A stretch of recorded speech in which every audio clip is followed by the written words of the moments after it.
नमस्कार. शुभदा विद्यालय यूट्यूब चॅनलमध्ये आपलं मनापासून स्वागत. आज आपण इयत्ता 9वीच्या वर्गाचा जलसुरक्षा या विषयाचा तास घेणार आहोत आणि या तासाला आपण जलसुरक्षेची जी काही मार्गदर्शक नोंदवही आहे त्यातील दुसरं प्रकरण घटक 2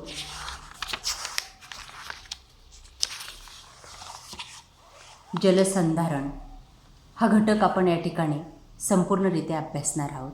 त्यातलं पहिलं प्रकरण आहे जलसंरचना, दुसरं जलसंधारण संकल्पना, तिसरं पाणलोट क्षेत्र उपचार, चौथं जल पुनर्भरण, त्यानंतर उपक्रम अहवाल पहिला आपण अभ्यासणार आहोत, दुसरा अहवाल पाहणार आहोत आणि या घटकावर आधारित म्हणजेच प्रथम सत्र घटक 1 आणि 2वर आधारित जे काही आपल्याला प्रकल्प अहवाल लेखन करायचं आहे ते सुद्धा आपण या ठिकाणी पाहणार आहोत. म्हणजे पेज नंबर 46 ते 87 पेजपर्यंत आपण संपूर्ण स्वाध्याय लेखन या वहीतलं पूर्ण करणार आहोत.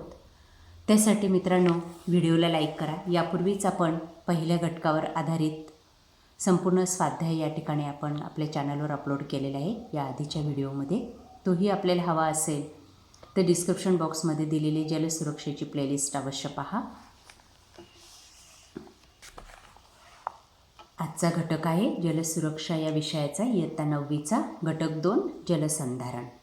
त्यातलं पहिलं प्रकरण जलसंरचना या प्रकरणावर आधारित स्वाध्याय पहा. स्वाध्याय पुढील प्रश्नांची थोडक्यात उत्तरे लिहा. 1. विहीर म्हणजे काय? त्याचं उत्तर या ठिकाणी दिलेले आपण ते व्यवस्थित वाचा आणि आपल्या वहीत लिहा. दुसरं विंधन विहीर म्हणजे काय?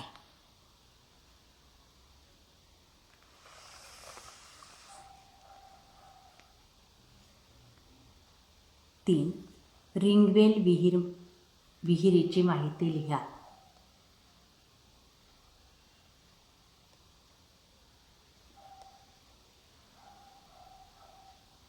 4. तलाव म्हणजे काय?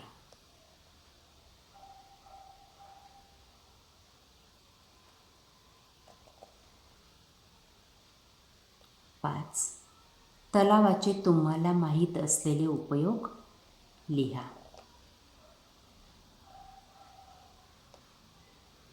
6वा प्रश्न शेततळे कोठे तयार करावे?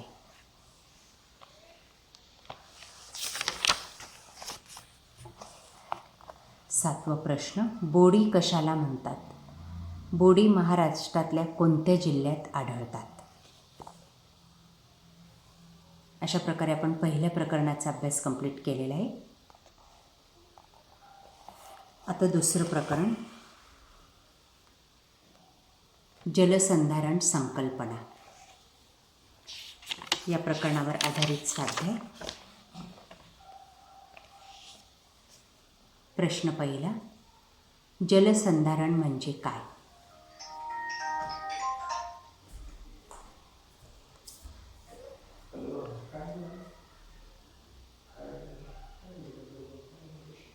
दुसरं प्रकरण पावसाच्या पाण्याची विभागणी स्पष्ट करा.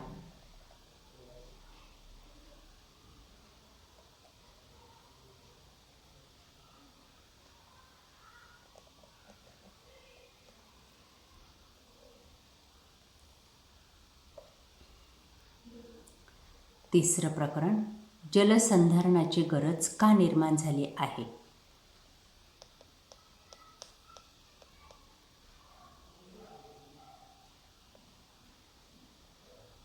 4. ग्रामीण भागात जलसंधारण करताना कोणती काळजी घेणे आवश्यक आहे?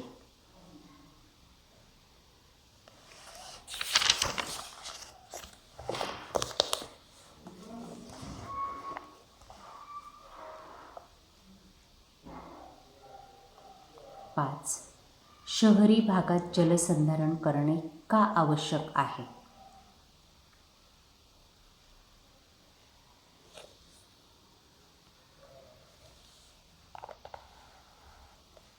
6. जलसंधारणाची उपयुक्तता सांगा.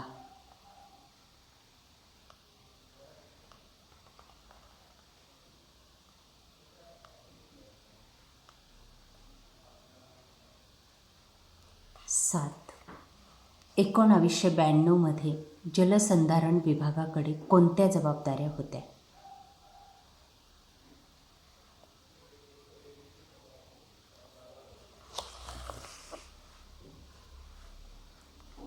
8.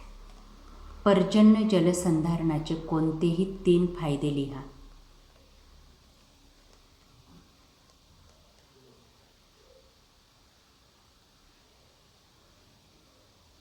9. शहरी भागात पावसाचे पाणी जिरवण्यास मर्यादा का येतात? त्यासाठी लोकसहभागातून संधारण करणे कसे करता येईल?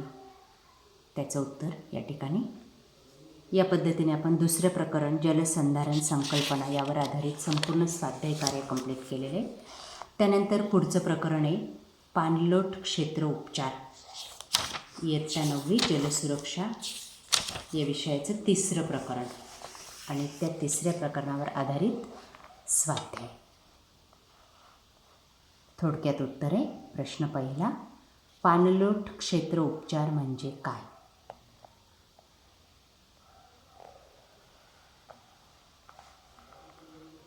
2. तुमच्या परिसरात पाणलोट उपचारांची कोणकोणती कामे झालेली आढळतात त्याची यादी करा.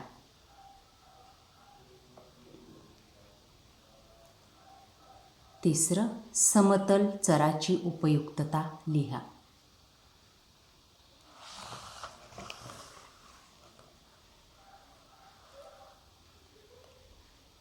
4. बंधारे ढासळू नयेत म्हणून कोणती काळजी घ्यावी?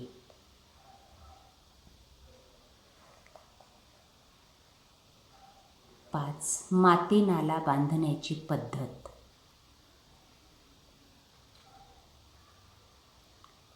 6.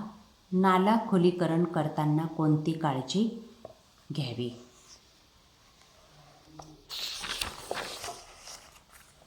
आणि 7वा प्रश्न, पाणलोट क्षेत्र उपचार करताना कोणकोणती काळजी घ्यावी?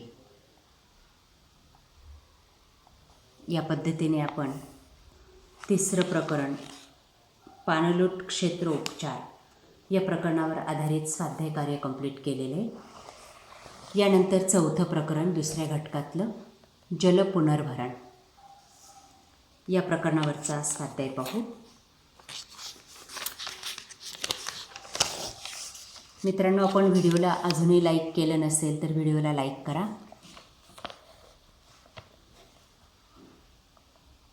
प्रश्न पहिला, थोडक्यात उत्तरे लिहा.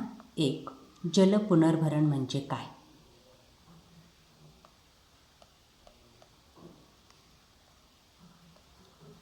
2. जलपुनर्भरणाची गरज थोडक्यात लिहा.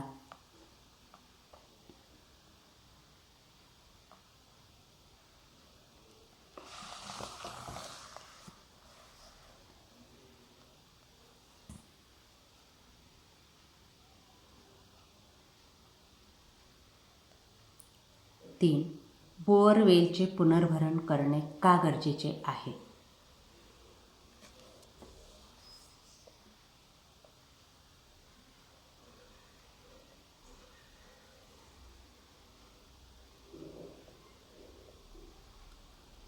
4. शहरात भूजल पुनर्भरण का करायला हवे?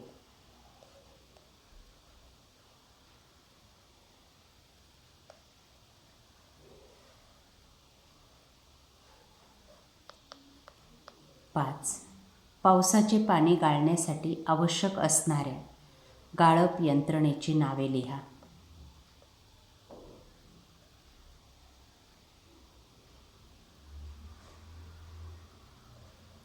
6. खड्ड्याचे महत्त्व लिहा.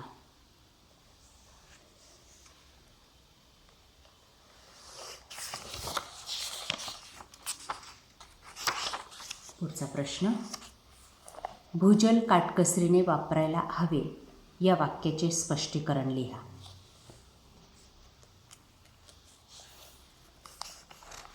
अशा प्रकारे आपण प्रकरण 4 जलपुनर्भरण या प्रकरणावर आधारित संपूर्ण स्वाध्याय कार्य कंप्लीट केलेले.